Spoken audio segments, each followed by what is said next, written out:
అందరికీ నమస్తే. నేనైతే ఈరోజు బస్ ప్రయాణం చేస్తున్నాను. ఏంటంటే మొన్న ఒక రోజు అయితే బస్ ప్రయాణంలో కొంచెం ఇబ్బంది అనిపించింది. ఏమంటే బస్ ఎక్కినాం ఫ్రెండ్స్. బస్ ఎక్కిన తర్వాత ఆ రోజు ఏంటంటే హాలిడే ఉండే కాలేజీ పిల్లలకు.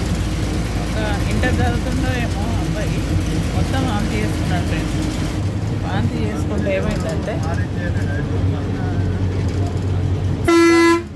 వాంతి చేసుకున్న తర్వాత కండక్టర్ వచ్చిండు, చాలా బెదిరించిండు. ఇంకా అతనితోనే ఇద్దరు ముగ్గురు ఉన్నారు. రాజరాజేశ్వర స్వామి అతనితో ఇద్దరు ముగ్గురు ఉన్నారు ఫ్రెండ్స్.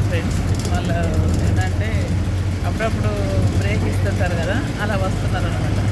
అయితే మేము కూడా ఉన్నాము అందులోనే. అబ్బాయి వాంతి చేసుకున్న తర్వాత క్లీన్ చేయమంటారు, టవల్తో తొడవమంటారు. ఏంటంటే నీళ్ళన్నీ పాపం అందరూ ప్యాసింజర్స్ మొత్తం ప్రయాణికులు మొత్తం ఏం చేసిందంటే వాటర్ అన్నీ ఇచ్చేసినాం. మేము మనిషి ఒక డబ్బా వాటర్ డబ్బాలో ఏదైనా నీళ్ళు పోసేసినాక కూడా అది క్లీన్ అవుతలేదు. బాగా పిల్లగానికి తెలియక మొత్తం బస్సులోనే వాంతి చేసుకున్నాడు పెద్ద అబ్బాయి. ఏమంటే అంతగానో వాటర్ ఎక్కడ ఉంటాయండి వాళ్ళ దగ్గర, మన ప్రయాణికుల దగ్గర కూడా ఉంటాయి కదా. మొత్తం వాంతి చేసుకున్న తర్వాత టవల్తో తోడు దాంతో తేడు అని బెదిరిస్తూ ఉన్నాడు. చాలా బాధ అనిపించింది. అయ్యో ఆయననే బాధపడుతున్నాడు. ఏంటంటే అవస్థపడి వాంతయి బస్సు వాసన పడదండి అని వాళ్ళ ఫ్రెండ్స్ చెప్తున్నారు. అయినా కూడా బెదిరిస్తున్నాడు. ఇదంతా క్లీన్ చేయి, ఎట్లున్నది మేమేం చేస్తాము సార్ వాంతి వచ్చింది ఎట్లా అనేది ఆ అబ్బాయి అంటున్నాడు. పాపం ఫ్రెండ్సే అందరికి హెల్ప్ చేసి అన్ని నీళ్ళు పోసి కడిగేసిండ్రు. ఫ్రెండ్సే అంతా క్లీన్ చేసేసిండ్రు కొంత వరకు. ఇంకా క్లీన్ చేయి అంటే ఆకులు తెచ్చి కూడా చేసిండ్రు. అట్లాంటి మనకైతే ఒక చిన్న పిల్లోడు కానీ బస్సులోనే కొన్ని నీళ్ళు డబ్బా కానీ ఒక చీపురు కానీ ఉంటే ఎలాగోలా చేస్తారు. కానీ అప్పటికప్పుడు క్లీన్ చేయమంటే దేంతో చేస్తారండి? మనం తీసుకుపోయే బ్యాగులో ఒక టవలు డ్రెస్సులు తప్ప ఇంకేముంటాయి. క్లీన్ చేయండి అని ఎంత గలీజ్గా మాట్లాడిందంటే అంత గలీజ్గా తిట్టిండు ఆ అబ్బాయిని. చాలా బాధ అనిపించింది. ఇప్పుడు మనం ఎంతో అంతా టికెట్ పెట్టుకొని పోతున్నాము. ఒక డబ్బా వాటరు స్టేజీల దగ్గర ఒక చీపురి వేసి పెడితే బాగుంటుంది కదా. బస్సులు క్లీన్ చేస్తారు కదా.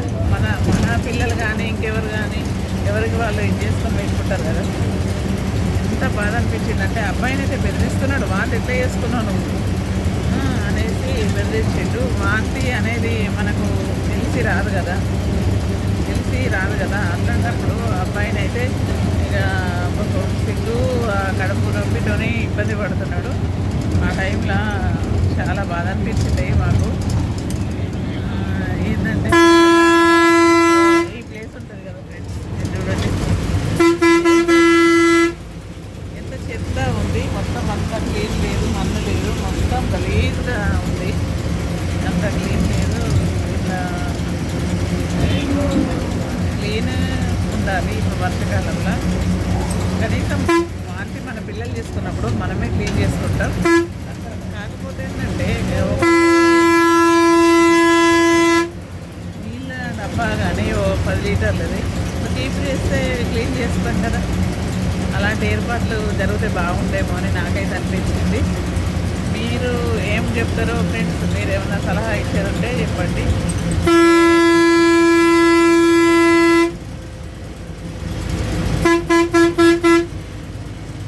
సంగతి ఫ్రెండ్స్, నాకెందుకో అనిపించింది ఒక డబ్బా కానీ ఒక చీపురు కానీ చిన్నగా ఈ ప్లేస్ అయితే ఖాళీ ఉంటుంది.